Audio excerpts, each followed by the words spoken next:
The American people have been conquered through the principle of groupthink.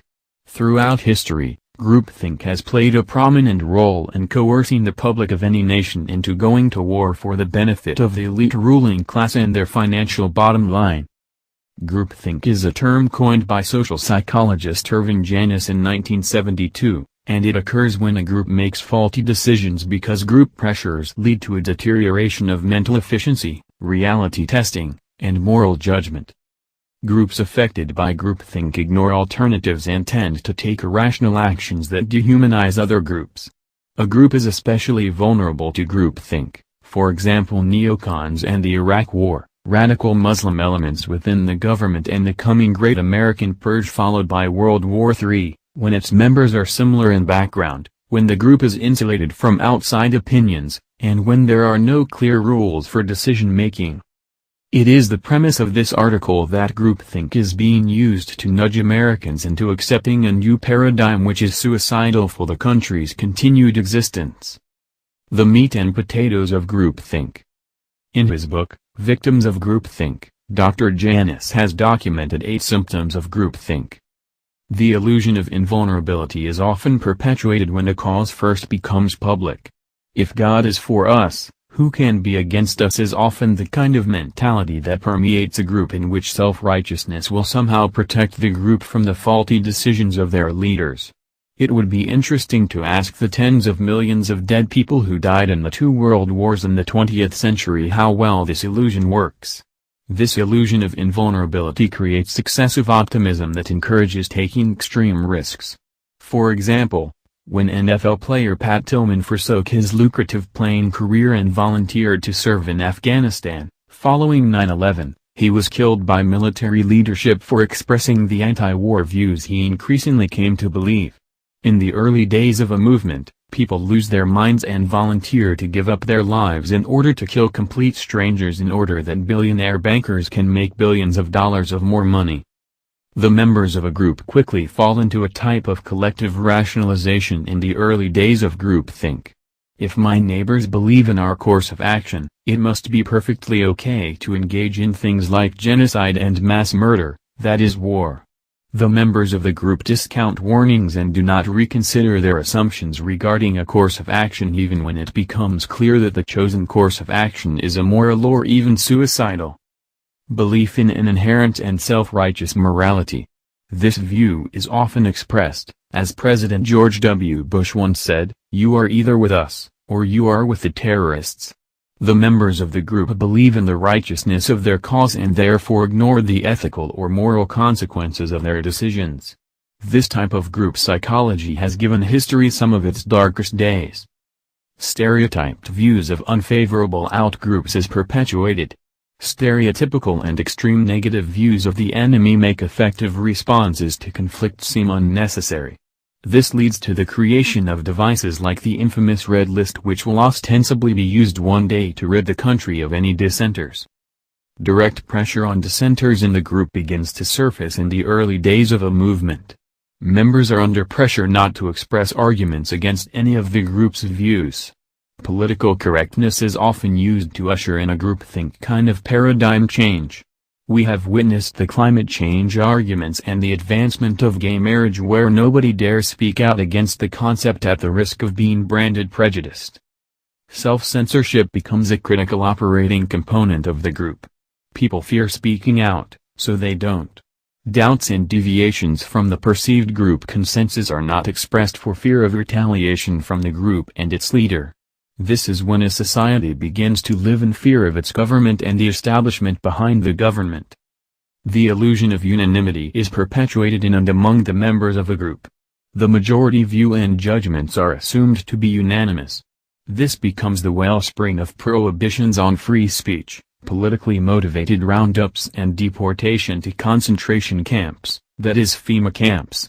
Nowhere can we find a better example of what happens when 6 corporations control 98% of the media. Browse through the networks, during the news hour, and you won't find a stone's throw difference between the way that CBS, NBC, ABC, CNN and Fox report the news. It is the ultimate example of groupthink.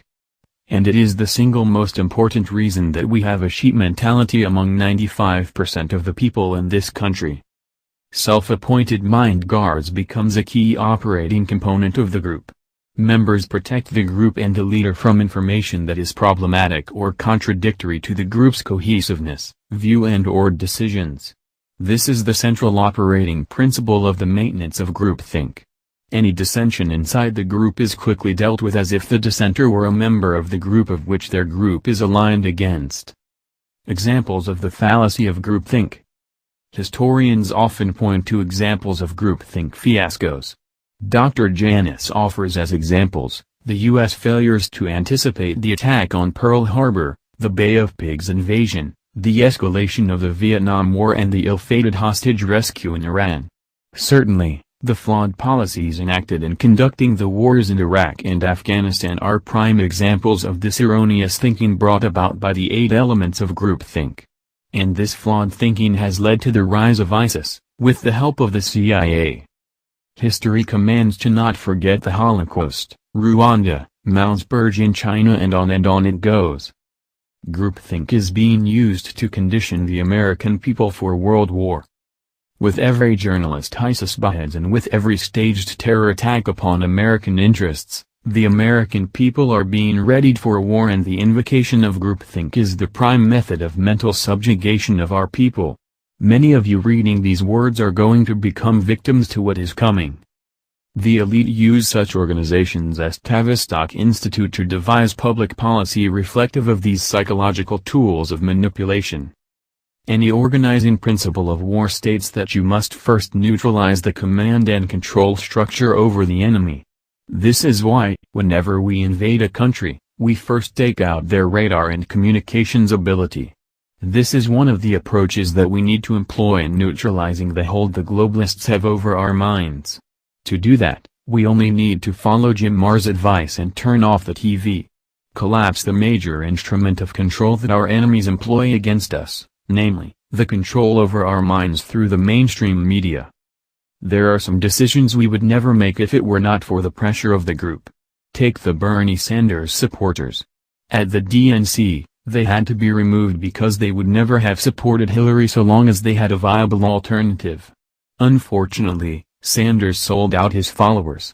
Over time, the pressure from fellow Democrats has led to many of the Sanders supporters moving in the direction of Hillary Clinton despite her alcoholism, cognitive deficits, serial criminality and her sociopathic behavior. Up to this point we have seen how the globalists maintain control over the people. But they have lost control because of the populist movement arising from Trump's candidacy. What do the globalists do when they lose control? The solution. What is the end game for groupthink? The answer is simple: using food and water as a weapon to force compliance, gun confiscation to prevent citizen self-defense, seizure of all bank and retirement accounts, and of course, the final step is genocide. The globalists will seek to maintain control at all costs. If CNN and Fox were to disappear, we would stop being conditioned on what to think and begin thinking for ourselves. Subsequently, the veil of deception would be removed from over our eyes. The sheep would lose their media-based shepherd and the sheep would be forced to find their own way in life. The resulting paradigm could lead to a global awakening and, other than the return of Jesus, this would constitute the worst nightmare for the globalists. How do we accomplish this? Only visit the sites of Steve Quayle, Alex Jones, J.B. Wells, et al. Then and only then will the masses learn to think for themselves.